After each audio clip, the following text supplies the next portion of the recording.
road has been very hard. And yet here you are, building this magnificent family. What's going on in that head of yours? Something little piece of it. He said, Dad, they're not afraid of anything. But I am. I'm afraid of losing someone I love. What up, y'all? It's your boy, Mr. Mars Sharp, Short Man Filmworks in the building, and we have another episode of the Everyday Man's Film Reviews for you guys today. All right, y'all, it's here, man. It's finally here, man. We're going to be reviewing the recent release of Fast 10, or should we call it Fast X? I don't know which one to call it. I want to call it Fast 10, but a lot of people calling it Fast X because it has the X, but you, of course, you know, 10 is X in Roman numerals. So we're just gonna call it Fast 10. All right, go along, keep it moving along with the in the numerical order that it's been going in. All right. So we got everybody back coming in this movie. You got Vin Diesel, Michelle Rodriguez, Jordana Brewster, Tyrese Gibson, Ludacris is back in the film. We got the whole game back. We have the whole game back in this in this installment of the film, and we have a new add-on with Jason Momoa playing the villain of Dante Reyes in this film. Where can I start off with this film, man? Because first and foremost, let me start off by saying, man, I love the Fast and Furious movies. I love the Fast and Furious movies because, to me, and I tell everybody that I know about these movies that they are like live action cartoons because of the things that are being done in this film with the stunts and the CG and all the impossible feats that they are pulling off of these movies. I look at these movies like they live action cartoons. You know, the only thing to me is missing from these movies is if they was animated. But I'll get to that later on. But I love these movies, man. I've loved Fast and Furious movies from the first one all the way to this one, back when they started back in 2000, back when they started in 2001. And it's crazy to believe, like, after so much time, you know what I mean? I think that we should say what this has been a movie franchise that's been in the making for 2001. So this is a movie franchise that's been in the making for 22 years, man. I don't know another action franchise of movies that's been going on this long. I mean, the only thing you could really think of movies that are actually going on this long would probably be, I guess one of the other franchises that's going on this long would be Star Wars. But I didn't see the last Star Wars, and I'm not much of a Star Wars fan like that. I know about it, but I'm not, I don't geek out over it. You know what I mean? So I think along with this is one of the along with this, besides Star Wars and a lot of other horror movie franchises, I don't even know if there's any other horror movie franchises that have been on for 20 plus odd years. You know what I mean? And I'm talking about in a consistent run. Not where it's had its run and then they remake it or they rehash it or they try to tell the story in a completely different way. Kind of like with Scream. They did that with Scream. Scream started out with in one direction, and now they're trying to like reboot it and rehash it. But we're not talking about Scream. That's a whole nother franchise. We're talking about Fast and Furious. So as I said, for 22 years, this franchise has been going. You know what I mean? It's been going.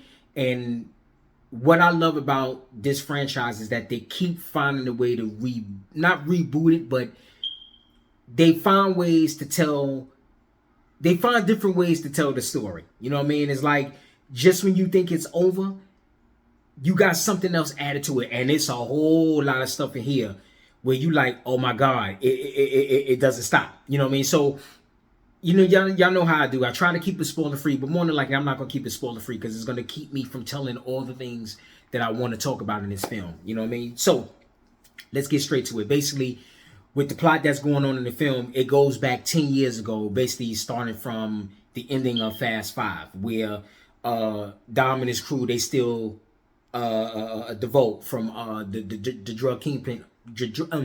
They still devote from the drug kingpin Herman Reyes. Ooh, can't get my words together. Y'all know sometimes I get tongue tied, but they still the safe, and we go from that perspective of what happened in that movie. And like I said, they find ways to take this thing in different directions. So now we find out that Herman Reyes actually has a son.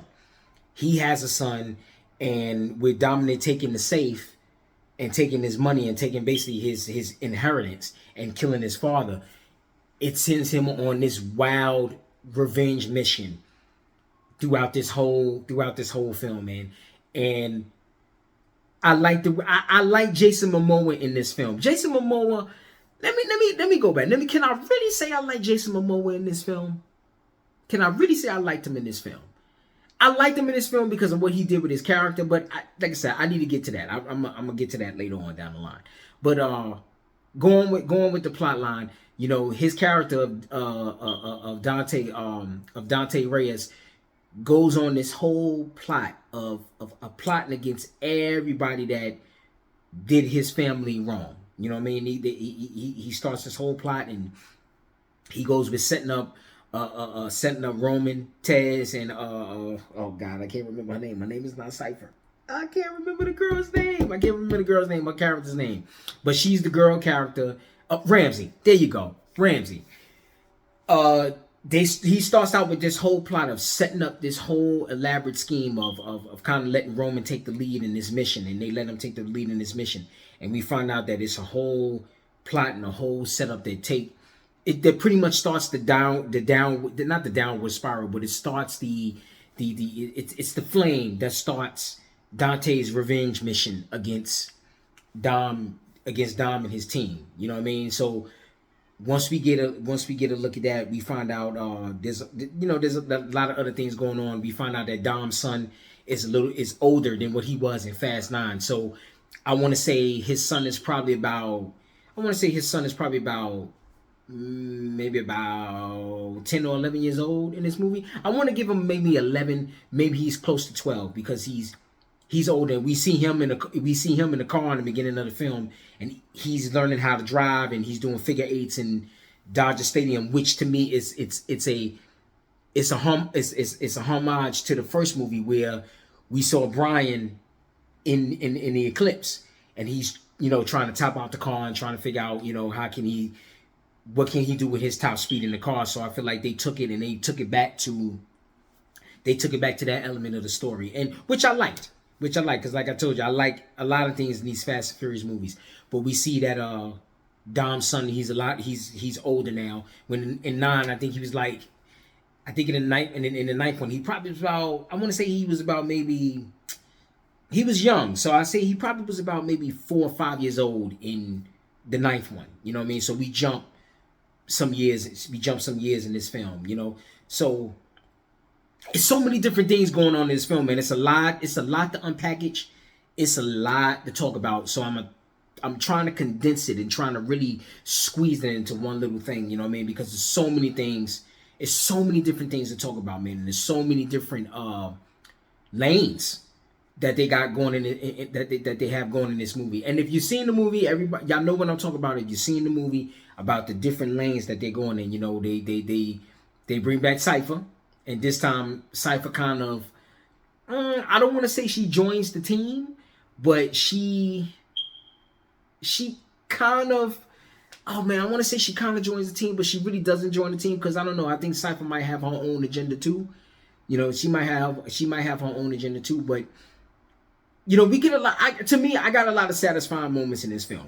Once again, the stunts, the overinflated, the overinflated action that's going on in this film. And like I said, man, you can tell. A lot of this stuff is. Come on, man. It's suspension of disbelief. You have to go into these movies with a wild suspension of disbelief. You know what I mean? Because if you don't, there's no possible way you can believe that any of this stuff is real. Any of it. I stopped looking at these films as if they're realistic after the fourth one. You know what I mean? The first three, they kept it kind of realistic a little bit. You can look at a lot of these stunts and you look at them, and once you look at a lot of the stunts in these films, you look at it like, okay, this can't be realistic. You can tell with CG and kind of was real. I'm kind of guessing you can tell. But when we get to the fourth one, that's kind of when we start this this journey to where it is now. Granted, it starts from the first one, but the first three kind of seemed like it was its own little area. It's like its own little box. You know, you got the first one. You know, you got the first one with Dom, with Brian meeting Dom, and he's linking up with the family. He likes the sister, and we see the connection that we see where that goes. Then we get to the second film where you see Brian and Roman, and they have their own little thing going on, and that's his own little set, and that's on his own little entity. Then we get to Tokyo Drift, which turns into something completely different. That turns into something completely different, and then we meet the character Han. Then when we get to the fourth one, it's kind of like they start tying all these different elements of this story together, which is cool, which I love.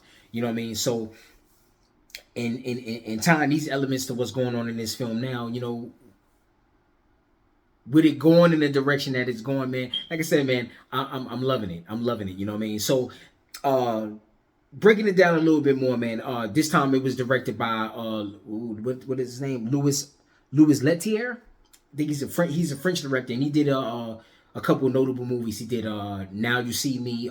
He did the two Transporter movies. He did The Incredible Hulk, which to me, The Incredible Hulk doesn't get the. It doesn't get to me. I feel like it doesn't really get the respect that it deserves. Not the one with Ang Lee. I'm talking about the one with Edward Norton.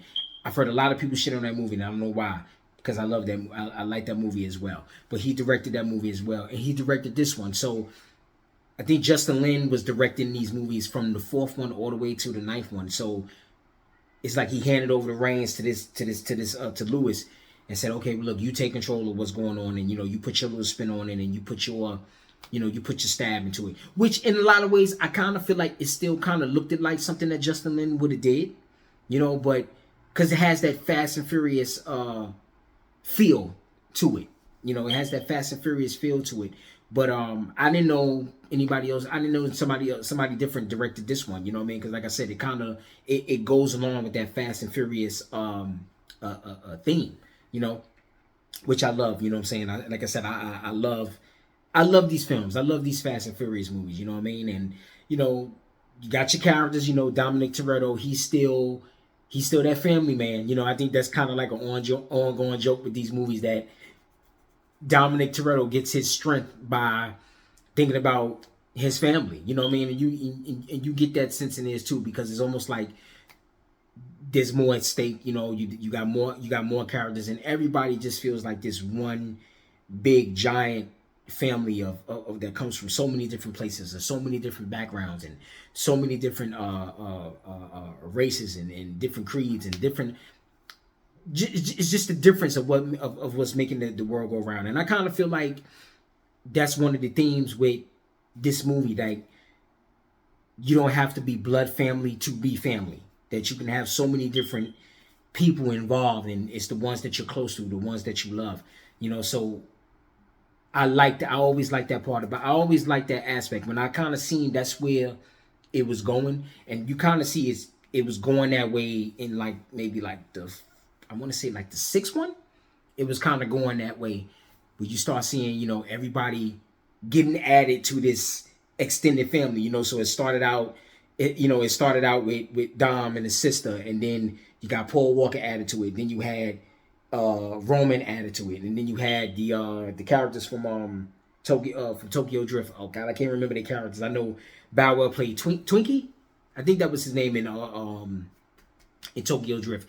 I can't remember the dude with the heavy southern accent. I cannot remember his character's name, but he's an add-on. And then you got Han as the add-on, and then The Rock comes in. He adds his character of Luke Hobbs, and then Deckard Shaw gets added to it, and it gets added on by so many different elements. You got characters that keeps getting added on and added on and added on and added on. So it keeps on growing. And with the fact that it keeps on growing, that's why I'm like, yo, they can keep on taking this thing in so many different directions. You know what I mean? And same thing that's going on with this film. You think it's the end, but it's not the end. It's not the end. And the way it ended, it left you with it left me in a way where I was like, yo, come on, man, this is it. This is what y'all gonna do. This is what y'all gonna leave me with, because you know, you looking at it and you're like, okay, what else is going to happen now? What is going to happen now? It's a beautiful ride, man. I love the fact that, you know, it's a 2.5 hour movie and it doesn't feel like it's a 2.5 hour movie because there's so many different things that's going on in the film. And when they just leave you with it the way they left you with it, it's like, oh, come on, man, you got to give me some more. You got to give me some more, you know? So, you know, I like I said, man, I love that aspect of the film, you know? Who else is in the film? You got, like I said, you got Dominic Toretto's character. You have Michelle Rodriguez's character, Letty, which basically is Dominic Toretto's wife, and she's that definition of ride or die chick. She's with him until the very end. She's riding him until the very end. And then you have Tyrese's character Roman and Tez. They're kind of like they got this brother they got like this, you know, this brother relationship, and Tyrese is more like the comic relief, you know, so you know a lot is not going to happen to him because he's the comic relief in the film, just like he was in the last film. He asked that question like, yo, how come everything keeps happening to us and we just happen to survive? And I think that was a question that everybody asked in these movies, like, yo, man, they survive all of these different things. How do they survive? And he addressed that in that film, which I felt like that was a good part of that film, you know what I mean? But Tyrese is the comic relief in this film. Tez got a Ludacris character. Tez, he's got a little bit of the comic relief too, but he's more like he's more like the brains and the geeky character, along with Ramsey. They kind of like the two nerds in the film, but they are the cool nerds because they know so much about what's going on. And Ramsey's to me, Ramsey is like that cute nerd. Ludacris is that cool nerd, you know what I mean? And then Mr. Nobody's not in this one, but he's got his daughter in there, played by Brie Larson. She's in the film. Who else is in this movie? My man, the swole dude. He's a new character added to it, and I can't remember his name. I want to say his name was Ames, and he plays one of the agents that that's working for Brie Larson. Well, I ain't gonna say working for Brie Larson's character, but he's in the agency. I think his name is Ames, if I remember correctly. His name is Ames. Charlize Theron comes back as Cypher, and like I said, I think she has her own agenda. I don't know exactly what she has on her agenda yet, but we're gonna find out. We're gonna find out in this. And let me see. I got Cypher. Who am I missing? Who am I missing? Oh, John Cena. John Cena comes back as Jacob in this film, and you see he has this. I don't want to say he develops this relationship, but you see his relationship with Little B, which is Dom's son. You see his relationship, so he has that uncle and that nephew relationship, and John Cena plays that role of that cool uncle. You know, he's that cool uncle. He got all these gadgets. He has all these different things that's going on, and he's different from Dom, but he's still seen as that cool uncle.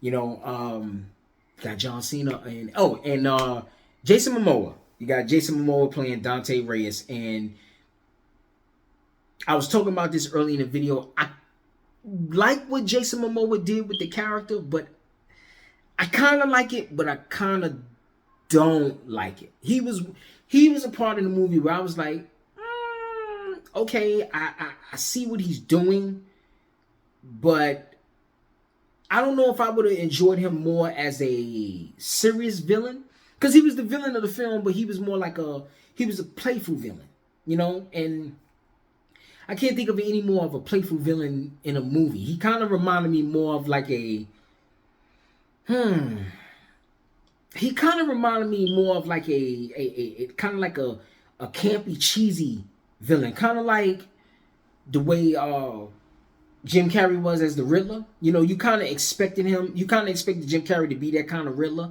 where in this one I kind of expected Jason Momoa to be a little bit more I don't want to say theatrical, because he kind of was theatrical with all the antics and the costumes and what he had on, the way he carried himself. So he didn't really have an intimidating presence to me, but it's kind of making me wonder why he made that choice.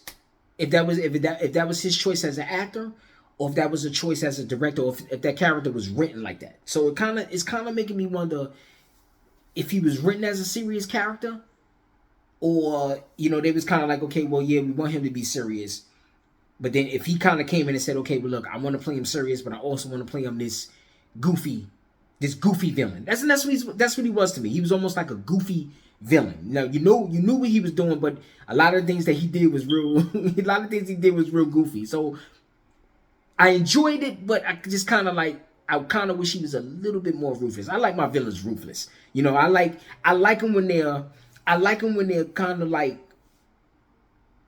I don't want to say when they're goofy. I like them when they got some sense of personality, and I guess that's what he was going for. He wanted this villain to have a personality, but he was more of a goofball than anything. You know what I mean? I kind of, he wasn't intimidating to me, but I did like his character. I liked his character, but there was something missing about him, you know what I mean? And I'm not knocking him for the choice that he made, you know what I mean? I'm pretty sure going into the next films, because if y'all seen this movie, y'all know this ain't the end. We got a couple more parts coming to this thing, and it's probably going to ride out. I figure this is probably going to be like a trilogy or something, you know what I mean? Because they ended it the way they ended it with Giselle coming back. And that's one thing about Fast and Furious characters, they don't die. You know, you think they dead, and then 2 or 3 movies later they come back.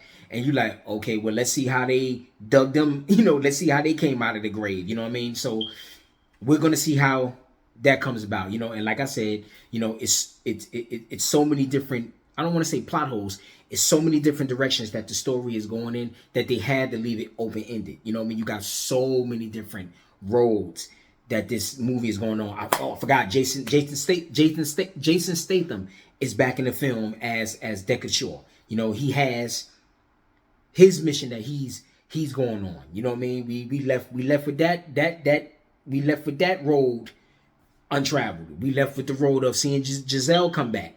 That road is untraveled. We left with what's going to happen to Dom because Dante blew up the dam at the end of the film. So we left with that to see, okay, well, you know, what's going to happen to him and his son, even though we all kind of know what's going to happen, you know. And then the plane that Roman Tez and Cypher's in, that gets shot down by Ames because he turns out to be the double cross. You know what I mean? And for a moment there, I thought John Cena was going to kind of be the double cross, but that kind of flipped me for a loop because I didn't think Ames was going to be the double cross. So they leave that road wide open. So I'm excited, man. I'm excited to see the next ones because I'm in the movie theater, and when it went off, I was like, yo, come on, man. Y'all really gonna leave me like that? You know? So I kind of feel like now it's turning into like it's almost like it's turning into like a TV series, man. You know, you got your couple episodes, and then after the season is over, they leave you with the cliffhanger. So now you gotta wait like another year to find out what happened after the cliffhanger. So it was a hell of a cliffhanger at the end of this film, man. A hell of a cliffhanger. Like I said, you got like 3 or 4 different roads that's wide open. Now you're like, what the fuck is gonna happen now? You know what I mean? So I'm waiting for the next one. So I don't know if they're gonna release the next one next year, if they're gonna wait another 2 years to release the next one. I really hope they don't wait 2 years. I hope they release the next one. I hope they do the next one next year. Oh, let's not forget the post-credit scene. Let's not forget the post-credit scene. The Rock is coming back. And I didn't think The Rock was gonna come back in this joint, man, but Rock's coming back, man. Luke Hobbs is coming back. So that's another lane that's wide open. Another lane that's wide open, you know. So I'm looking forward to it, man. I'm looking forward to it. So getting to the scale, I give Fast 10. Oh, man. I want to give it 4, but I'm not going to give it 4. The reason why I'm not going to give it 4, because as I said, this is a live action cartoon. And you got to go into these things with a hell of a suspension of disbelief. If this was an animated film, I would have given this thing 4 thumbs up all the way. But the fact that it's done as live action, that takes one of the thumbs away from me. You know what I mean? So I'm gonna give it 3 thumbs up. I'm gonna give it 3 thumbs up because once again, I love all the Fast and Furious movies. There hasn't been one Fast and Furious movie that disappointed me. I want to say, did any of them disappoint me? No, I can't say any of them disappointed me because like I said, I got to the point where the suspension of disbelief was so high, and I knew that okay, these are turning into cartoons now.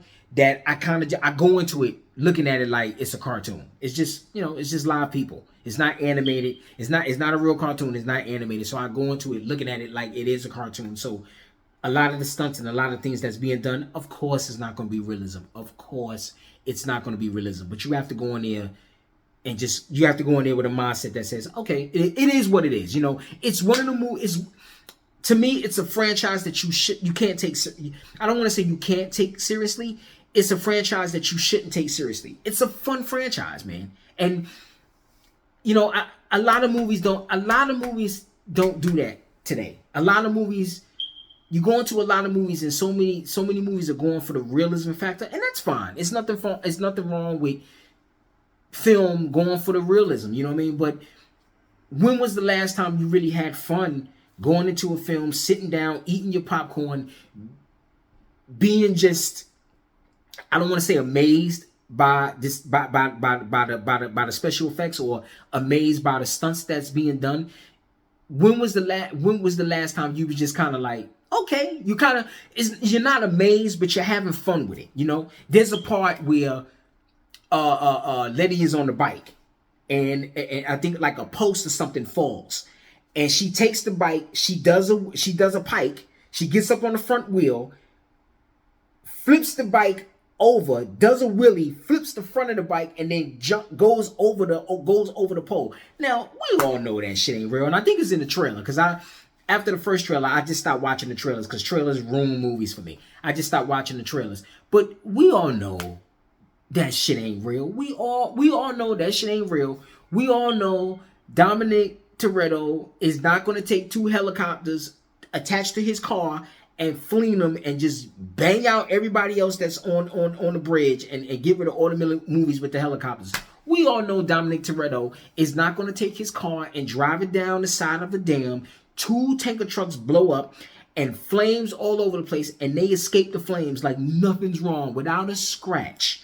We all know that shit is not real. But you have to go into these movies with a sense of just like, yo, man, I'm going to this movie to have fun, and I'm going here to enjoy it. And that's what I love so much about the Fast and Furious movies, that you can go in here and you can have visual fun. I know people are like, well, how can you have fun in the movie? You're not even involved in the film. But after 22 years, you get invested in these characters, and you get invested in the suspension of disbelief. So you're having visual fun. And I had a whole lot of fun in this film. I was enjoying this film from beginning to end. You know what I mean? That's why I'm looking forward to the rest of the films. You know what I'm saying? So I give this film 3 thumbs up, all because of the fact that it's not animated. If it was animated, it would get 4 thumbs up. But I love it for what it is, man. So if you've seen the movie, let me know. Drop some comments down below. Let me know how you feel about it. If you liked it, if you didn't like it. But I can't imagine anybody that don't like this film. But then again, no, I can't say that, because I've talked to a lot of people, and a lot of them like, man, I ain't going to see that shit, man. It's stupid. And I'm like, all right, to each his own. You know what I mean? But if you love these movies, if you like the character of Dominic Toretto, because I feel like Dominic Toretto is turned into a superhero, especially after the 4th one, where he was holding people out of the window. Did he hold them out one hand?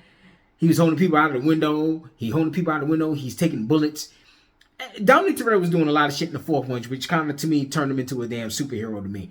But anyway, like I said, man, drop some comments down below. Like, subscribe to the channel. Check out the other videos that I made on a lot of movies that's coming out. I'm looking forward to my Flash movie that's coming out in a couple of weeks, and I'm looking forward to that. So check me out. Check out the other videos that's on this channel. This is Short Man Filmworks. I'm your boy, Mr. Mar Sharp, and these are the Everyday Man's Film Reviews.